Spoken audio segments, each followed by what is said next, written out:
All right, so for this one, we're heading out to the very edge of the map. We're going to a remote pinnacle of rock, where extreme geology meets an even more extreme kind of human faith. This is the incredible story of Skellig Michael. I mean, just look at this place. It literally rises out of the Atlantic like something from a fantasy novel. It looks completely uninhabitable, right? Like a fortress built by nature itself. And yet, for hundreds of years, this was home for people seeking a life closer to God in one of the toughest environments you can possibly imagine. So first things first, let's take a look at the island itself. And to really get it, we have to start with the name. You could say its whole identity is, quite literally, carved from stone. The name Skellig actually comes from an old Irish word, skellig. And you know what it means? A splinter of stone. And that's exactly what it is. A sharp, steep shard of rock just breaking the surface of the wild Atlantic. The Michael part was added later, dedicating the island to the archangel Michael. Put it all together, and you get Skellig Michael. And this map really drives home just how out there it is. We're talking over 11 kilometers west of the Irish mainland. This is one of the most westerly points in all of Europe. You're basically looking at the edge of the medieval world. Honestly, getting there today is a real challenge. Just try to imagine what it was like for monks in tiny boats over 1,000 years ago. To really understand this island, we have to rewind the clock. And I mean way, way back. Because long before any human ever set foot here, Skellig Michael had its own violent, epic history. A story written in ancient stone and legend. The scale of time we're dealing with here is just mind-blowing. The rock itself formed over 360 million years ago as part of a huge mountain range. Then it got folded and crushed, which gave it that super steep shape, and then after the last ice age, the sea levels rose and cut it off from the mainland, creating the island we see today. It was so old and mysterious that long before recorded history, it was already showing up in Irish mythology as a supernatural place. But the most incredible chapter of this island story, well, that was written by a small group of early Christian monks. They looked at this forbidding rock, and they didn't see an obstacle. They saw sanctuary. And this image just perfectly captures their achievement. Sometime between the 6th and 8th centuries, these monks founded a monastery nearly 600 feet above the raging sea.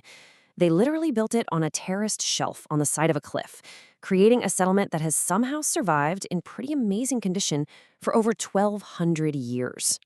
Let's zoom in on what they built. On the left, you see those famous beehive huts, or clocháns. Now get this, they were built with no mortar at all. It's a technique called dry stone corbelling, where each stone is perfectly placed to overhang the one below it. It creates this stable, totally waterproof dome. And on the right, you see the cemetery. It's this sacred space marked by simple, weathered stone crosses. A really powerful testament to the lives that were lived and lost on this rock. So what was life actually like here? Well, it was basically a masterclass in survival and devotion. The monks had to build their own shelters right on a cliff. Their diet was pretty meager, whatever they could grow in tiny gardens, fish they could catch, and the eggs and meat from thousands of seabirds. And all the while, they were living with the constant threat of starvation and, of course, attacks from the sea. And that danger wasn't just a hypothetical. We have historical records, the Annals of Ireland, that give us a chillingly specific account. In the year 823, Vikings plundered the monastery. They kidnapped the abbot, a man named Eatgall, who later died of starvation while he was their prisoner. This was the brutal reality of their life. You know, back in 1871, the first archaeologist to really survey the island, a man named Lord Dunraven, just perfectly captured the feeling of the place. He wrote that it was so solemn and so sad, a place meant only for pilgrims and penitents. You can really feel that weight of history just by looking at it. So the monks are long gone, but the island is far from empty. Today, it's a bustling, noisy, and absolutely vital sanctuary for an incredible array of wildlife. Of course, the island's most famous modern residents are the thousands of Atlantic puffins that show up every year to nest. But they're just one piece of this thriving ecosystem.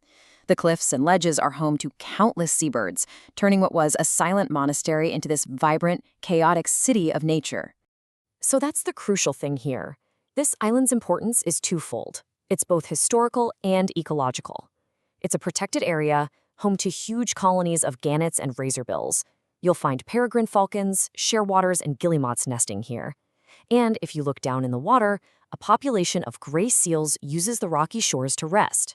It's a pretty amazing place. So that brings up the big question. Why was this incredible settlement built with so much effort and faith eventually abandoned? And what's its place in the world today? While the end of the monastic period wasn't sudden, the monks finally left around the 13th century, and a big reason was something way beyond their control: climate change. Europe was getting colder and stormier, entering what we now call the Little Ice Age. Life on this exposed rock became even more difficult. At the same time, the Irish church was changing, moving towards larger monasteries on the mainland. So the monks eventually relocated to an abbey in the nearby town of Skellig. But the story doesn't end there. In the 20th century, the world really began to recognize just how special this place is, and the key year for that was 1996. In 1996, UNESCO designated Skellig Michael a World Heritage Site, and their official citation really says it all. They called it a unique example that illustrates, as no other site can, the extremes of a Christian monasticism. It's officially recognized as a place of exceptional, universal value. There's nowhere else like it on Earth. Which leaves us with a final thought. We live in an age of constant noise, constant connection. This place was built for the exact opposite: for silence, for contemplation, for a deliberate, total separation from the world. So it makes you wonder, what can a splinter of stone at the edge of the world teach us today?